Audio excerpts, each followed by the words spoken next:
Hi teachers, this is Angelica Aguilas, and for this video, I am going to share with you 4 ways on how to get full bookings plus my own secret technique.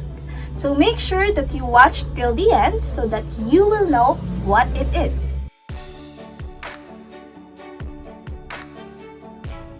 I know some of you may not get well along with your TMs, but trust me, they're the only key who will get you your bookings. So might as well befriend them and be nice with them.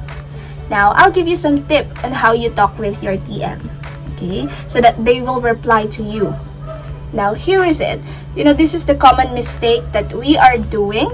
We bombard them with so many messages. Like we are doing an essay and then we are going to send it to them. You know what? Most of the TMs don't read that because the effective format is this. Okay? Because they handle so many teachers. And if your message is way too long, they have no time to read it. And they will not know your concern. So what I did for my TM is I did the same format that I showed you a while ago. And then I became really honest. I said that I need booking. I don't have any bookings. Then there you go. She answered me by saying, okay dear. And then after that, I already got a lot of bookings.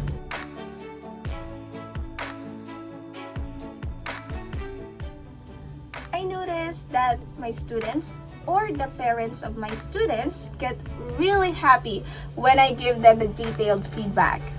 Now I'm going to show you my own format on how I give them feedback. Here it is. So as you can see, I have here my praise or my compliment, okay, which says you're smart and you have a great potential or a good potential. Okay, so I already have a couple of formats for that. The praise itself only, I have so many. I have that one, you're good and you have a good potential, and other suggestions like you are determined and very patient in learning. So I already have those, which what I do is I just copy paste every time. Okay, I copy paste. That's just it. And then as you can see here, there is things you can improve, right? So I also have some listed sentences for that. Here's my example. Listening skills, pronunciation of the following words. So I list down all of the words that they struggle to pronounce correctly. I list them down. Also, I have identifying words without pictures. Yeah, okay, so that's my example. I have more, which again is I just copy paste because that's much easier. When you do that, you can leave a feedback or you can leave a remarks in less than a minute. And it won't take so much of your time, right? Okay, and that's it. Another tip with this is provide a Chinese translation. That's why I am suggesting and encouraging you to use your notepad to write this. Okay, get your notepad in your computer. Okay, notepad, and then write your format with the Chinese translation so that you will just copy paste. Okay, so that is much easier. Trust me, that's my mistake before. I make my own remarks, not copy pasting, and it takes me so much time and pressure. Okay, so in that way, we can work smart. And they are already, they really like it when there's a Chinese translation. Trust me, because they can understand your feedback well.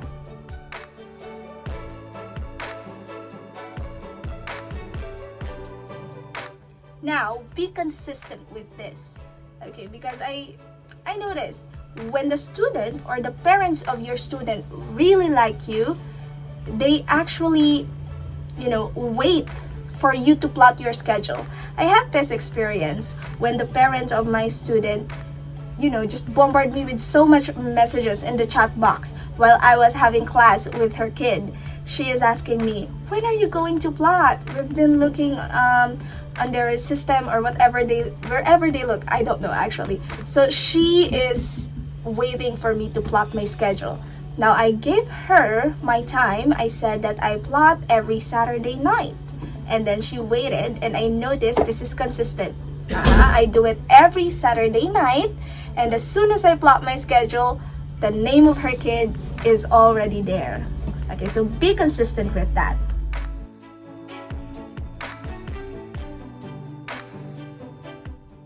Here's one common mistake of a new ESL teacher. Okay, I've been there too, so I know. This is don't play so much game. Don't focus on looking to songs which will relate to your class or to the lesson of your class. You know what? Here's a trivia. Parents don't like it. Okay? They don't like when you play so much inside the classroom, or when you always have songs every time you are having a class with a parent's kid. You know why? Because they like us to focus right away to that lesson or to that topic. You know, I'm not saying that we should not do this. I'm not saying that this is wrong. But the thing is, let's focus on the topic. Let's not be too fond of playing games. You know, in one class, it's okay that there is no game. Just focus on the class or just focus on the lesson. And also, here is one thing.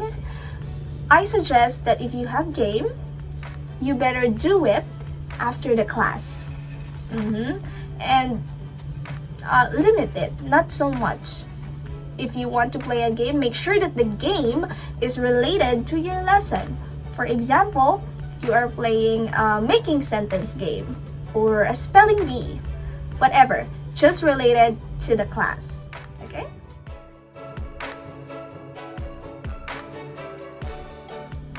And that is it for the 4 ways on how to get full bookings. Now, it's my time to reveal my secret technique to you. So here we go. Don't focus on entertaining your students so much. Here's what I discovered. When I was starting, I am very, very bothered whenever I see my student yawning inside my class. I felt like they are bored, or they are sleepy, or they don't want to listen to what I am teaching. So what I do is I get all of my games or anything that I think will entertain them. I can also be sometimes a clown to them so that they will laugh and they will feel interested in my lesson. But you know what? Let's not focus to that, because that is wrong. In my own discovery, because I just let my student yawn. And when I do it, they go back. They become a regular student. You know what? Because students are actually not the one who is booking for us. It is the parents.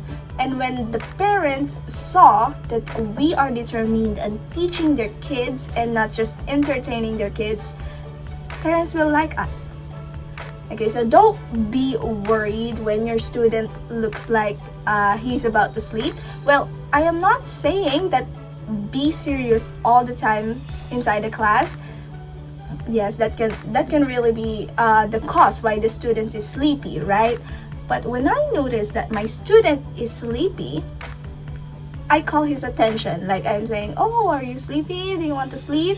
And then some of my students laugh, and then they become really focused on our class after that. So you don't have to really entertain when they are sleepy or what. So just continue on the class. Just do it. Just teach your student, and then they will be a regular student. Trust me. That's all for this video. Thank you so much for watching. So if you have any questions, feel free to comment it below so I can answer your questions. Goodbye!